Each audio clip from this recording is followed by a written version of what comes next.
Take Honorable James. Good morning, Chairperson. Good morning, Minister and honourable members. Minister, you are currently suspended. You are facing serious allegations.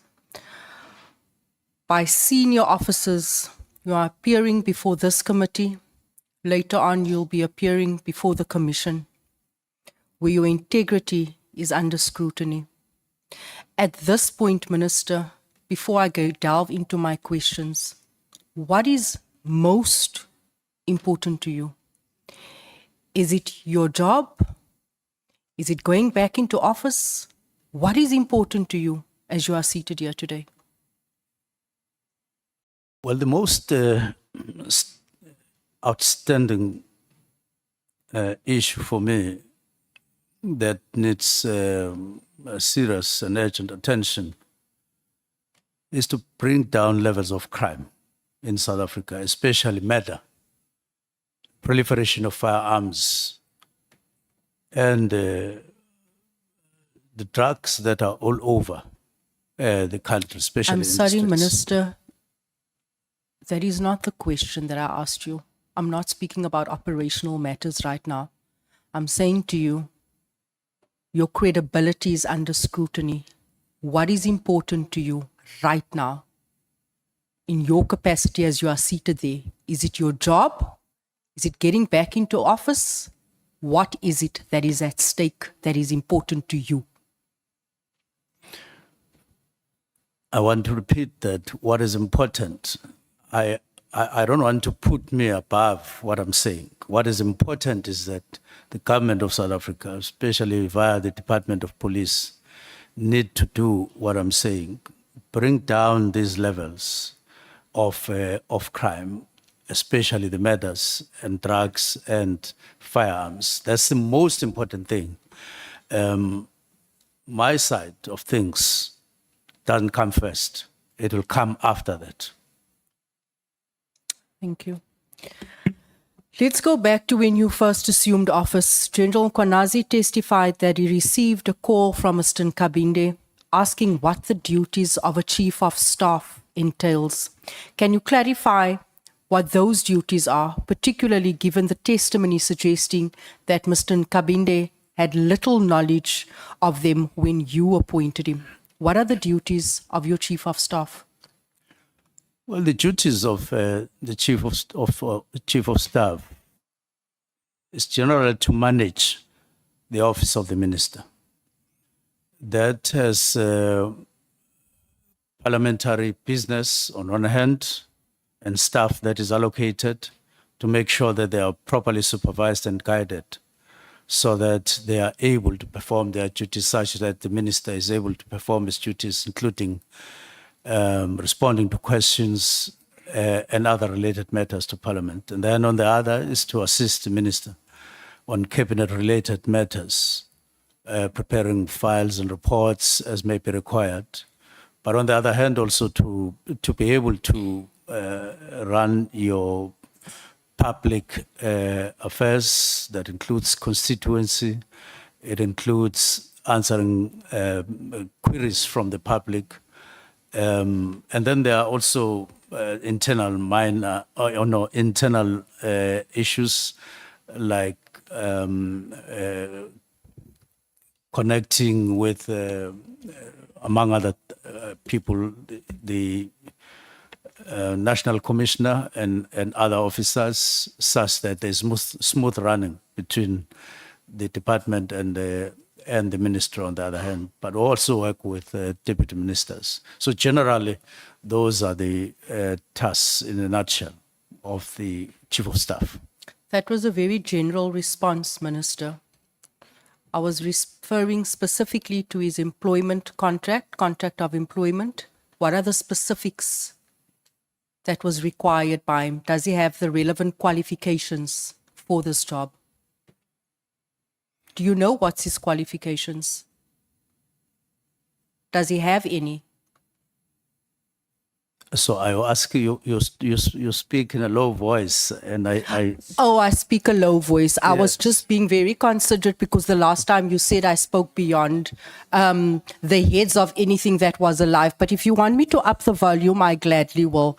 I asked you what are the qualifications and the technical qualifications that he has. well, Mr. Kabinda has a degree that is a BTech in policing and some diplomas and so on. Administratively, I would say he worked in the IPID, where he acquired some skills related to policing. Thank you, Minister. Reflecting on your three, I call them New Year's Eve resolutions. When you sat there and you thought, what can I do better this coming year? Let me come up with these 3 New Year's Eve resolutions that has fallen on deaf ears. The resolutions or the directives prompted by your concern for South Africa, particularly the Cape Flats and the high murder rate. And I've listened to you over the last 3 days, and at every given opportunity, Minister, you mentioned the Cape Flats. You mentioned what is unfolding, and you said it is very concerning. When you decided to disband the PKTT, what did you think was going to happen to that resource? Why did you not deploy that resource to the Cape Flats? What plan, in other words, what plan? Because you said you are concerned about the Cape Flats. So when you disband and you come up with these 3 New Year's Eve resolutions, what plan did you have in place for the Cape Flats? Now, the plan that I had for Cape Flats was that once we have a new division coming up that we decided on last year, Operation and Response Service, we would then be able to optimally use all the units, like the task force, like the National Intervention Unit, TRT, and then POP included, and give them intelligence capacity. In other words, tie them in with intelligence, crime intelligence. Bring the numbers required to the Cape Flats through the National Commissioner, of course, and make them get detailed information about who owns what in terms of firearms and who are the criminal gangs that are operating here, and so on and so on. And who are they? Who are the operational people on a daily basis? And where do drugs come from, and all of those things? And at one point, I had a meeting, an hour-long meeting with the National Commissioner to say, National Commissioner, we're not sitting comfortably because of Cape Flats. The numbers keep on increasing. The incidents keep on increasing. It was a virtual meeting. And I then asked him, could you deploy intelligence, maybe for a week or 2, so that they give us concrete, tangible information, and then you deploy. By that time, we had long discussed and finalized the creation of the division that I'm talking about. Because to me, it appeared that you can't use normal policing, uniform police to deal with Cape Flats. By then, we had also dealt with agreement with the city of Cape Town to increase personnel. And so I was imagining a situation where they would be here for a month, 3 months, 4 months to stabilize the area. But you need a harder presence of police personnel and in a sustainable way in the Cape Flats. Otherwise, you will always be undermined and be treated as very weak to non-existence by criminals if we continue the way we're continuing. So you are ultimately telling the people on the Cape Flats here today that for as long as the PKTT is still operational, they won't be protected. No. I'm not saying that. Because, Minister, in the last meeting in November, that meeting where you said I screamed like that, you promised us that in 2 weeks' time we'll be taking a walk on the beach with the Provincial Commissioner. Did that walk ever happen? Now, I'm saying, the walk didn't happen because I wanted that walk to be preceded by deployment along the lines that I'm talking about. And I spoke to the National Commissioner for a whole hour. And when I checked National Commissioner, I think it was after a week, have you done what we agreed on? He said, yes, I came to Cape Town, I launched, and one of the deputies even asked, we didn't feel it. And I was actually surprised myself that National Commissioner had come down and said he had done so. So I said what you are correctly saying, but I wanted it to be preceded by visible deployment in the kind that I outlined to the National Commissioner, not to come and make further promises, not to come and just walk around without any visible action. I stand here to say I didn't quite get what I wanted the National Commissioner to do. I'd like to say to you that the Cape Flats has been waiting for a response, Minister, for the past 30 years. As things stand this morning, I'm under immense pressure because of the 7 children that were gunned down yesterday in Westbury. This past weekend, we've had over 30 people mass shootings on the Cape Flats. You keep on mentioning the Cape Flats as reason, as your concern for the disbandment of the PKTT, but to date, there's been absolutely no response to those areas, which is a shame. You are meant to be sitting here and reaffirming and giving South Africans confidence in restoring public trust. Instead, in your statement yesterday, you said that we are weak as SAPS and we are unable to respond. That coming from a minister is concerning. That coming from a minister is extremely concerning. I want to ask you, you place great emphasis Can I respond on the... to that? No, sir. You place great emphasis on the national PKTT and the budget. You saying that this was a national political killing star scheme. Honorable James, the witness is requesting the chair to give him opportunity to respond. So, unfortunately, you cannot deny him that opportunity. Just hold it there and let's hear what he wants to say, with due respect. Thank you. Yes, I wanted to say what you're saying is true. And what you are saying is of similar concern, if not greater concern to me. And I do see that up to this moment, I haven't lived up to that undertaking. I confirm that.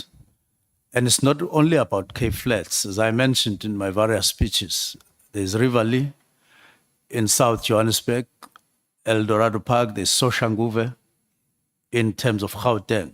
And in terms of KZN, there's Umlazi, there's Inanda, which keep on bleeding. In the Eastern Cape, you continue to have issues around OR Tambo district and in Gqeberha. So these 4 provinces are capitals of matters. And it was for this reason that on one hand, we made that undertaking, but on the other, we then created necessary capacity and positioning of South African police to actually face up to these areas of high murder rate so that we deal with them. I haven't been able to get my way on that. It's not necessarily to wait until PKTT, but it is important to note that those resources are very much important. And I've assured everybody, it won't leave either KZN or whoever empty-handed, because the structure is up once you have created and functionalized that division that I'm talking about. Because it is the it is the cutting edge, combative side of SAPS that needs to be capacitated for these 4 provinces. Without that combative edge, we're going to be reacting all the time after 6 people have been murdered, 8 people have been murdered, but we don't stand up front and prevent it the way I was envisaging. It's probably these matters, as I say, I work well with the National Commissioner, but I've realized that, well, sometimes he would indicate right and then turn left. And that is a problem for us as South Africans because it impacts what is unfolding in our communities. I wanted to ask you, you also place great emphasis on the National Political Killing Stars team and the budget. Was the budget allocation for national operation? Was it for national? Because when you say that this task team is not only for KZN, it is meant to serve all South Africans. This obviously implicates, and it implicates the accommodation and travel, the actual budget. The initial budget, was it a national budget or was it just for KZN? It's a national budget that gets allocated to the national killings, national political killings task team. And beyond March. Sir, if you may just stop there. Yes. So if you're saying that it's a national budget and the members are deployed to this task team, obviously, you know that members in a specific team obviously then has to travel to other provinces in terms of court appearances. How does this impact the case, the progress on the case, when members are having to travel from one province to the other just to appear for a 2-hour court appearance? And how does that impact? Is that a strong strategy? Are we not only supposed to focus on a specific area where there's fire, and this is the reason behind having a specialized task team, where there's smoke, there's fire, to deal with a concentrated area? Because you cannot possibly have members from one task team operating in the entire country. It's not feasible to start off with, and members won't be able to appear in court because this is what we've seen with all other task teams. What you are saying relates with what I have in mind and that I've been working on for some time. It makes perfect logic. So I'm specifically speaking to the political killing task team. Yes. We are saying you said that task team is national. Honorable James, let me just hold you for a moment and recognize Honorable Ngola and Honorable Ntuli.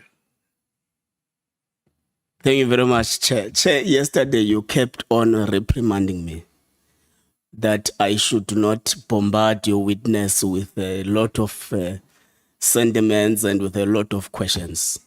And I think Honorable James has fallen to that trap as well. So I think if you can help with that, I think there are a lot of issues, a lot of packages that is giving at once to the witness, and that may find the witness unable to properly intervene on what she wants it to be clarified. Thank you, Chair. Honorable Chief Whip. No, thanks, Chair. Good morning to you and good morning to colleagues. No, I agree with what Honorable Ngola is saying. When we are listening, as we have been listening for the past 4 days, some of us, the first time I'm speaking in the presence of the minister, part of what we are also doing is to listen to what the questioner says and what the answer provided is saying, so that we can follow as we prepare for our own engagement with the witness. Now, the way in which the exchange is taking place between the minister and Honorable James is making it difficult, not just for the witness, but for ourselves as well, to properly follow the conversation, which is what we're supposed to be doing. So I'm appealing as well for your guidance and intervention to ensure that we are all taken along as we should in the current proceedings. Thanks. Honorable Sols, I saw your hand was up. Yes, thank you, Chair. Just for clarity, when the minister says national Political Killings Task Team. I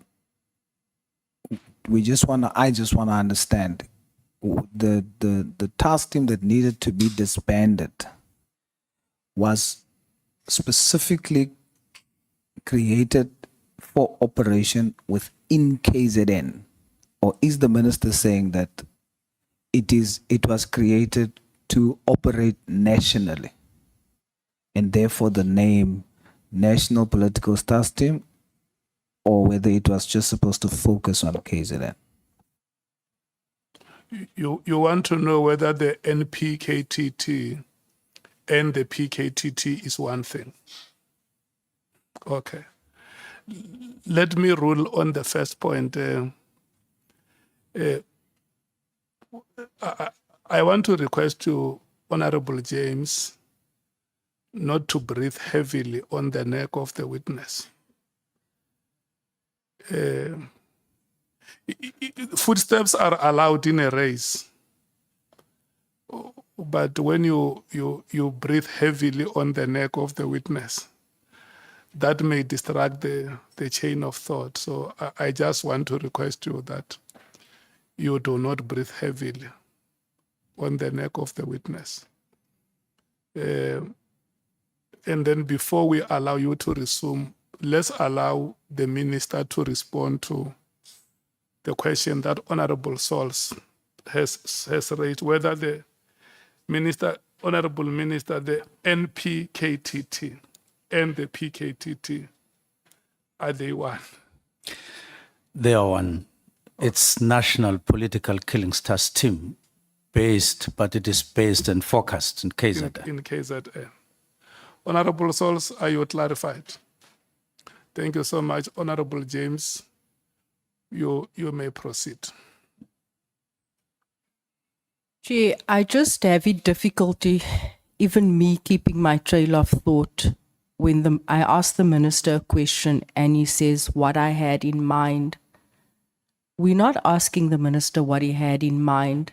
We are specifically referring to the detail and the duties of the national PKTT, and we are trying to determine if this national PKTT was adequately resourced and funded to extend and to do work in other provinces. And so that is what I'm asking the minister.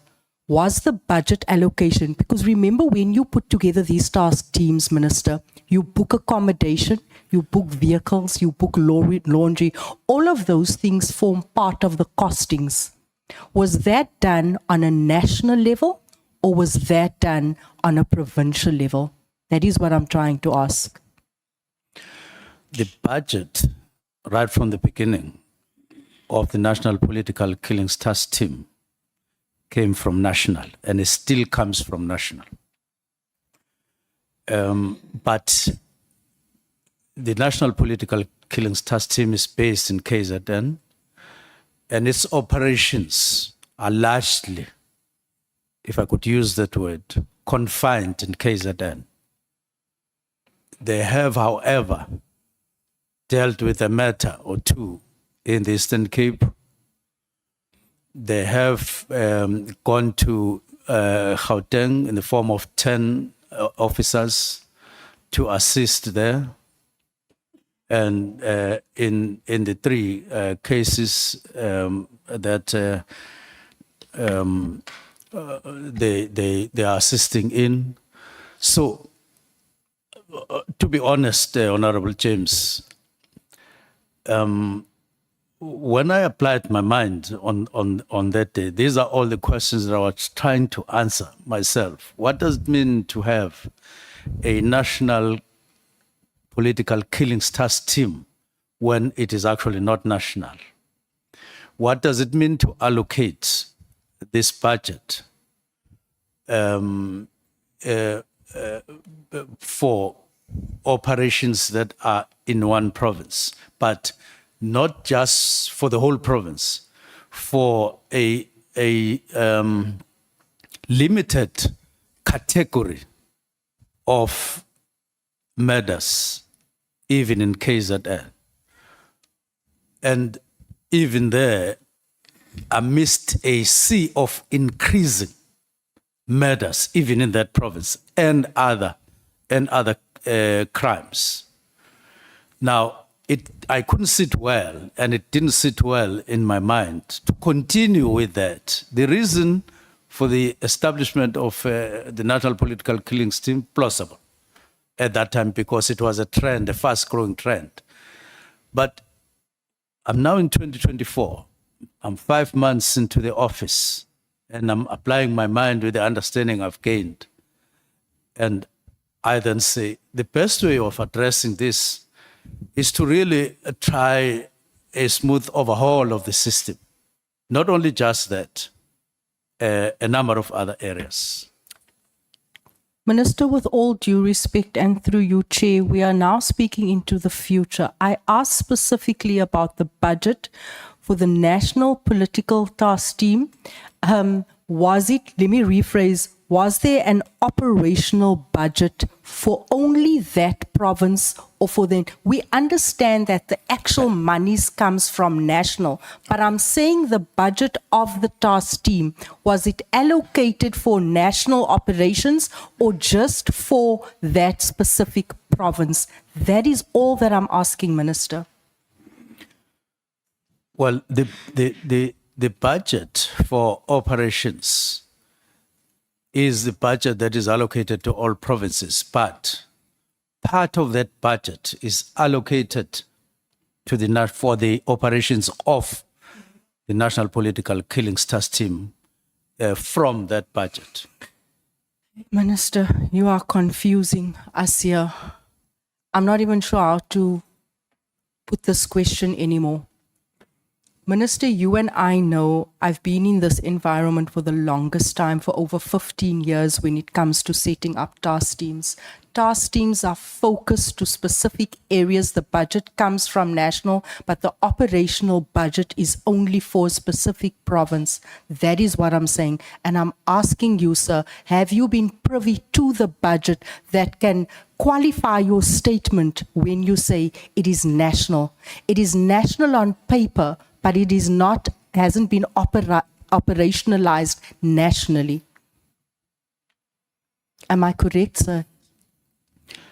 Well, I was trying to make it simpler. I don't know why we lose each other, that there would be a pool of money, an X amount of money for operations throughout.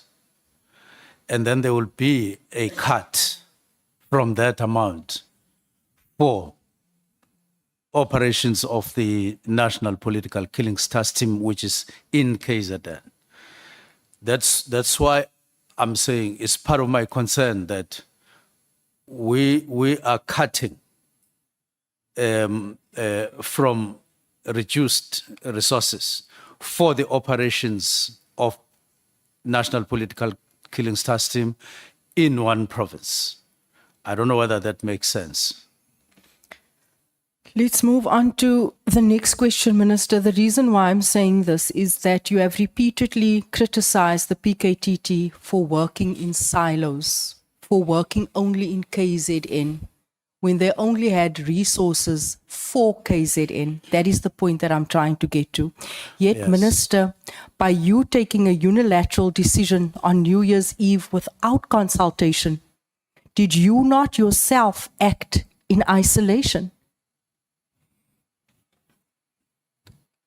Well, I would say no, but maybe the extent to which it was done before the signing may raise those concerns. But I have repeatedly said there were meetings where I made it clear that we need to review, and National Commissioner also spoke along those lines. But I also added before that long before I arrived in SAPS, there was even a memo, as early as I would say April, May or so in 2024 before I arrived, that was implementing a new structure which only got signed this year. It only got signed this year. by the National Commissioner, which would have addressed all the issues in all other provinces equally or so, and would have made it unnecessary for us to continue with the National Political Killings Task Team.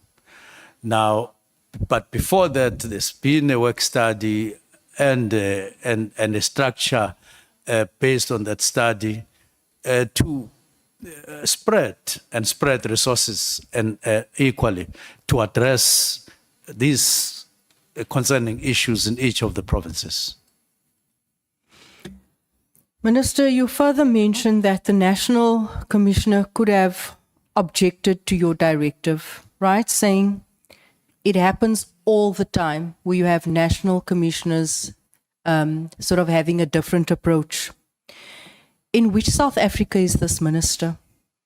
Because is SAPS not an environment governed by instruction and execution where subordinates act out of duty and at times out of fear? Is that not the SAPS environment, that when you receive an instruction, you act on it? Generally, that is the overall rule in SAPS. But when it comes to minister and national commissioner, it's not necessarily the spirit. The spirit is that you have a closer relationship so that there's maximum understanding in terms of what needs to be done at any given moment, so that there's smooth a direction general of SAPS, identifying problems together and resolving them together. And that is what we've been trying to do until later, when I now realize that we're no longer that together as much as we had been before. So the character generally is that from National Commissioner downwards, he gives directions to lower ranks and instructions, and they get complied with. But between the minister and the National Commissioner, it's not instructions per se. It's more to say, this is the view, and we share, and then we'll move on, by and large.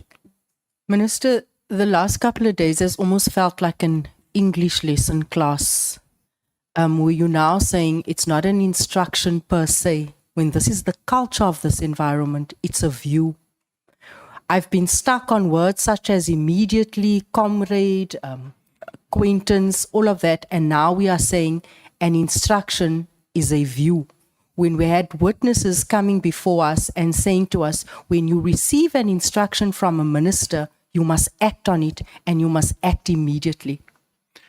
No, we're saying the same thing. Materially, there's no difference between what you are saying and what I'm saying. All I'm saying is that when I say from National Commission downwards, it's much more stringent, much more streamlined. But I say between the minister and National Commissioner, most of the time it's discussion. That doesn't mean that in the Constitution there's no directive, there's no space for directives. There is space for directives, and this is what I used in terms of, in this instance of the three directives that I gave. Minister, on the counterintelligence investigation, because this is where I believe, this is where the wheels came off. Both General Masemola and Mokanazi testified that you disbanded the PKTT under the mistaken belief that it was the unit investigating drug cartels in Gauteng. Are you aware of that? No, I deny that very strongly. But are you aware that this is what they testified? I'm aware Okay. of what they were saying, and I deny it very, very strongly. Their testimony draws a link between that decision and your alleged association with Brown Mogotsi, who in turn is linked to Kat Matlala, reportedly tied to a Gauteng-based drug cartel. You have denied this claim, but why do you believe two of the country's most senior police officers would make such serious allegations against you if there was no basis for it?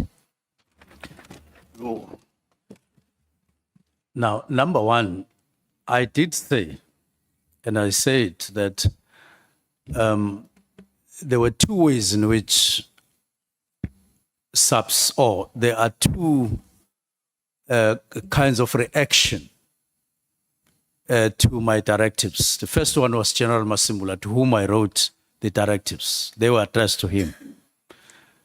For all purposes, we moved along right from the beginning with General Masimula. I don't want to lie. We were together up until after March. We were together, step after step, with him playing a role, coming up with phases and all of that. But on the other hand, Jerome Konazi took a much more confrontational line or stance as a reaction to my directives. One is national, one is provincial. Now, why ultimately they would say that, it's something that I'm still quite baffled about, that I'm associated with drug cartels. Now, I'm saying in this room, there's no drug cartel that I'm linked to. There's none. And I've never acted in support, directly or indirectly, of any drug cartel in South Africa. It has never happened. Minister, are you aware that Brown Mogotsi is linked to Kat Matlala? In terms of what is coming out now with in the Madanga Commission, it does look like they are quite close to each other, something that I've never been aware of all the time about Brown Mogotsi. It's something that it's just emerging The now. very Brown Mogotsi that has been sending you messages that you said is a crafty character, that you have been receiving messages from him, and you said that sometimes this guy actually makes no sense.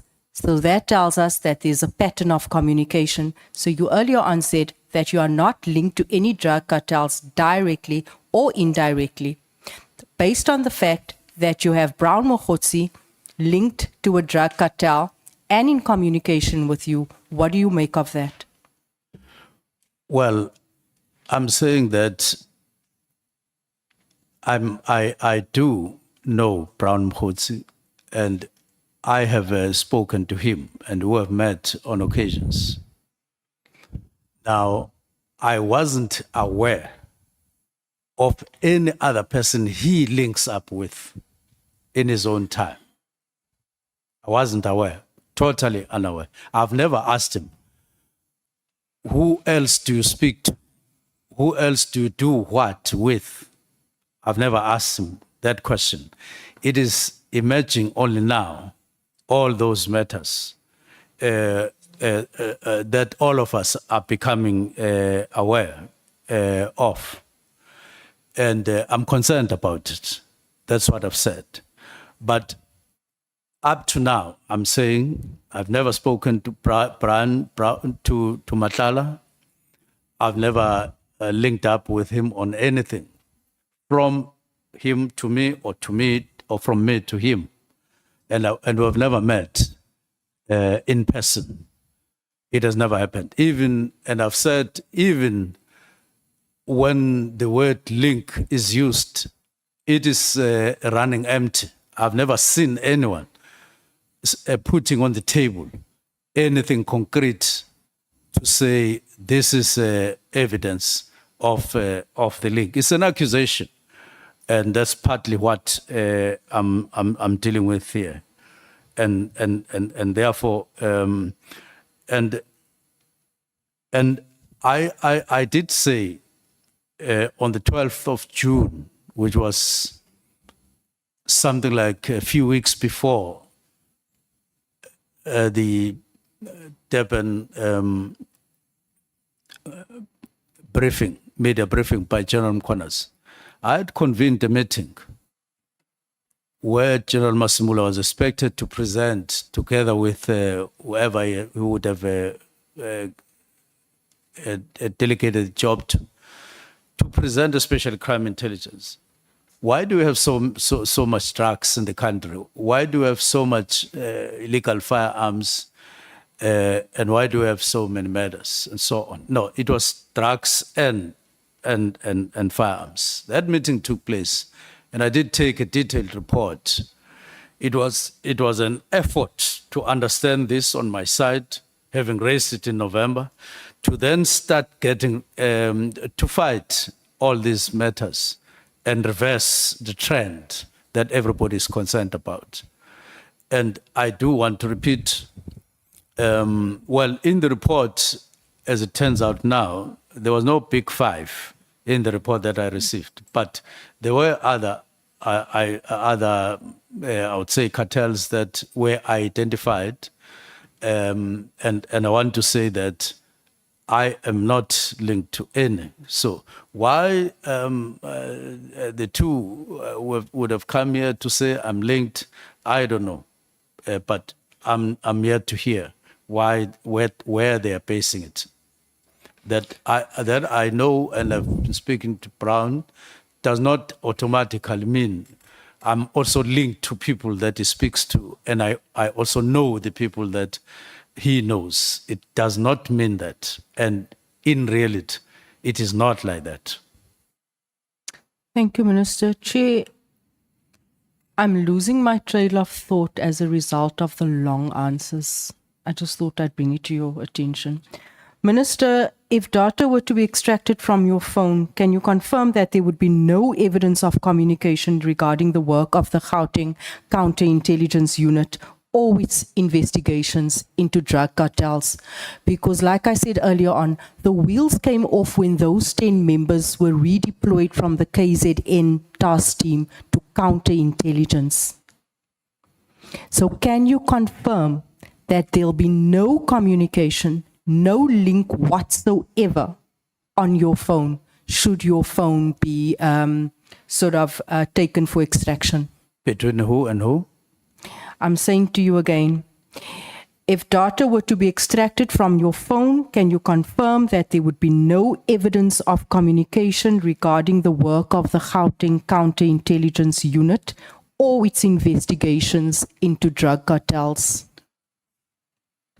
Well, if I get your question clearly, is that there will be no link between myself and drug cartels? On your phone, there would be no communication on your phone, Minister. Between me and drug cartels? There would be no evidence of communication on your phone if data were to be extracted from your phone. There would be no communication with drug cartels. I want to be clear. This is taking into my time. Minister, if data were to be extracted from your phone... Honorable James, look, you have to be straightforward with your question, because you are asking the witness on evidence that is not before. It's like you are saying, in the event there is proof that you have been in conversation with so and so. So that's why you need to be straightforward so that you don't confuse the witness. The witness must understand, because that evidence that he might have spoken to somebody is not before this committee. So ask him the question that you want to ask, but be patient with him, allow him to understand what you want him to respond to. I'm very patient, Chair, and I'm not sure how else to ask this question at this stage. I'm really not sure why the minister's not understanding a simple question. Maybe you can put it to him. I want you to allow him to understand at his own pace. But it's taking from my time, having to repeat the same question four times. You will have that time. The question, the matter in reference It's not before the ad hoc committee. It's in the event. So put the question to him, but allow him to understand it to the best of his ability.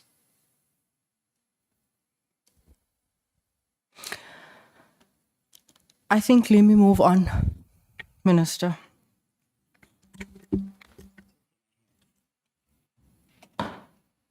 I know, Honorable Ngola, we are moving on. Let's not flog dead horses. Minister, could your relationship with Mr. Brown Mokgotsi, the same Chair, individual? I think from where I sit, you were making things simpler for me to respond to the honorable member to a question that appears to be quite important. I'm ruling you out of order because the honorable member has decided not to proceed with the question, so it is immaterial. Erase it from your mind. It is not there.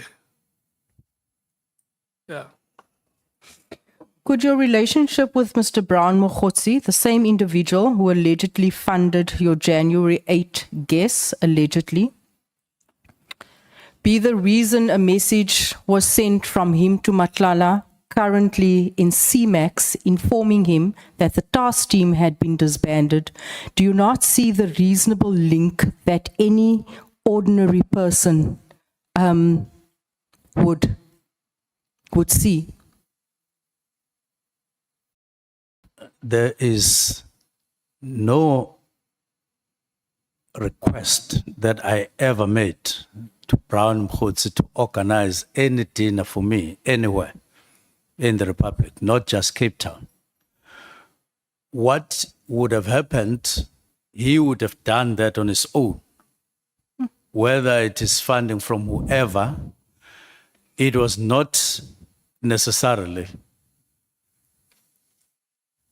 as per my or from a request from me. I never asked for any, I never diarized any, I never knew that was anything that was being done in my name. I never knew it. And I was not part of that. And I was not even in Cape Town in those days. All that I have learned, I've learned afterwards to say there was some dinners supposedly organized in my name. Some people were flown in and accommodated, and I don't even know who those people are. Is that not worrying, Minister? What did you do about it? It's worrying. It's very worrying. It's similarly worrying when there is a WhatsApp, if it is true, of a WhatsApp to General Mkhwanazi saying, Minister has arrived in Lusikisik, when in fact I had arrived there. But then the message is made like Mokgotsi is there with me and is relating that information, when in fact it was not like that. When in fact it was not like that. So that is equally worrying. And many other instances that are similar.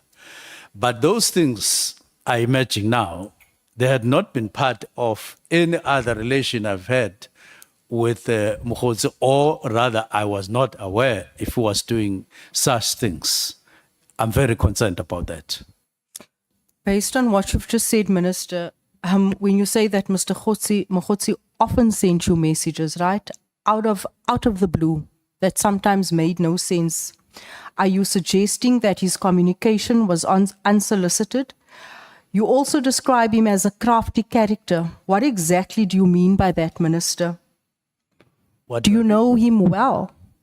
You're saying now that you can't make sense of the fact that he would send these messages. You have no link with it. You've described him as a crafty character, and you've also earlier said that he would usually do this. He would usually send these messages. Well, I spoke about craft in a context that we were discussing, but I maintain that because, as I said, if you send a message to General Mkhwanazi and you are Brown Mokgotsi, and you say, I'm with the minister, whatever the message was saying. Minister has just arrived in Lusisik. This being crafty in my view, because it creates an impression that indeed he's there and at my behest, which was never true, which is not true.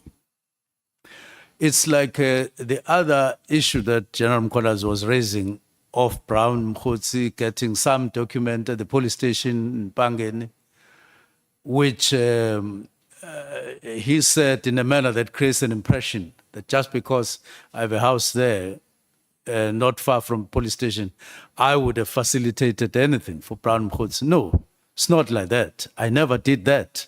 I never knew anything about that. And other examples. So I am saying, other than the relationship of a mere comrade to another mere comrade, there are no other things that I've been doing or that I do with Brown Mkhotsi. I've been relating that. Nothing. No dinner, no lusikisiki, no fundraising that I have asked him to do. It has never happened. It has never happened. And if he claims, or anybody claims, I would want to see what evidence that would make people say, I have any other relationship with Brown Mkhotsi, which I say I don't have. And I even said in the Sizulu yesterday, why must I have? Yeah, that is enough, Minister. Okay, thank you. Minister, what would be your response if I put it to you that the committee will hear testimony from former Minister Sele, that Kat Matlala told him that you and Brown Mkhotsi met with Kat Matlala to discuss a project which was your campaign for the ANC president or the deputy president? I would outright say, Point of order, Chair. No, I just want to. Point of order taken. I want to know utubani lesela khuluma ngalo Honorable James uthe Minister Sele ubani lesela khuluma ngalo. Thank you.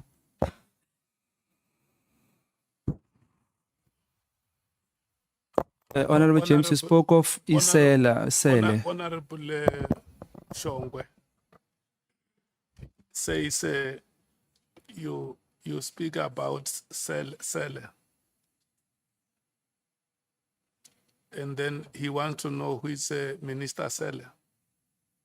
Minister PKTT, my apologies. Oh no, ngobe Isela. Okay, no, Isela means Isela. Okay, no, thank you.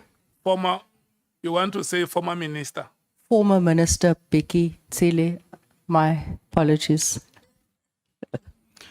now, if former Minister Peggy would say at one point, I met Matlala, I met Mkhotsi, and discussed something, that would be a lie, an outright lie. If it were to happen, it would be a lie, even without me asking for evidence, even before I do that, because I know that has never happened. Minister, you appear to place great importance on public opinion. You said public? This is the last question you are asking. Yes, you are now on the referee's optional time. The whistle can blow anytime. Noted, Chair. Minister, you appear to place great importance on public opinion. As it stands, there are widespread calls for you to vacate office, and you have become central to the internal divisions within SAPS. Would it not be in the best interest of South Africans and of restoring public trust for you to step down? Well, I don't know what you are talking about. who are in an ad hoc commission or committee. We are dealing with the problems that we are dealing with at the moment. What you are introducing, I can't answer. Thank you It so is much. based on public perception that you Thank spoke so much. about. Thank you so much, Thank you so Chair. much, honorable members. We will come back at 2 o'clock.